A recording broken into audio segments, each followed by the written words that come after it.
अपर्याप्तं तदस्माकं बलं भीष्माभिरक्षितं पर्याप्तं दुईतमेतेषां बलं भीमाभिरक्षितं। जगतरे क्षत्रियମାନଙ୍କ ମଧ୍ୟରେ ଶ୍ରେଷ୍ଠ ଯୋଦ୍ଧା ପିତାମହ ଭୀଷ୍ମ ଆମ ସୈନ୍ୟବାହିନୀର ପ୍ରଧାନ ସେନାପତି ପଦବୀ ଗ୍ରହଣ କରିଛନ୍ତି। ଆମର ସୈନ୍ୟମାନେ ସୁଦୃଢ଼ ଦୁର୍ଗ ଭଳି ବିଭାକାରରେ ସୁସଜ୍ଜିତ। ଏହାକୁ ଦେଖିଲେ ତ୍ରିଭୁବନର ପରାକ୍ରମ ମଧ୍ୟ ସାମାନ୍ୟ ମନେ ହେବ। ସମୁଦ୍ର ତ ନିଜେ ଦୁସ୍ତର, ତାହା ପୁଣି ବଡ଼ ବାନର ସାହାଯ୍ୟରେ ଆହୁରି ଦୁସ୍ତର ହୋଇଉଠେ। ପ୍ରଳୟ କାଳର ଅଗ୍ନି ସହିତ ପ୍ରଳୟ ବାୟୁର ମିଳନ ବା ସଂଘାତ ଘଟିଲେ ଯାହା ଯେପରି ଆହୁରି ଭୀଷଣ ଆକାର ଧାରଣ କରେ, ଗଙ୍ଗାନନ୍ଦନ ଭୀଷ୍ମଦେବ ଆମ ସୈନ୍ୟବାହିନୀର ପ୍ରଧାନ ସେନାପତି ହୋଇଥିବାରୁ ଆମ ପକ୍ଷ ସେହି ରୂପ ଧାରଣ କରିଛି।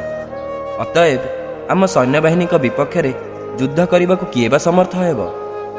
ଆମ ସୈନ୍ୟବାହିନୀ ନିକଟରେ ପାଣ୍ଡବ ସୈନ୍ୟବଳ, ଯାହାର କି ସେନାପତି ମୋଟା ବୁଦ୍ଧିଆ ଭୀମସେନ ଅତି ତୁଚ୍ଛ ମନେ ହେଉଛି। ଏହା କହି ଦୁର୍ଯ୍ୟୋଧନ ନୀରବ ରହିଲେ।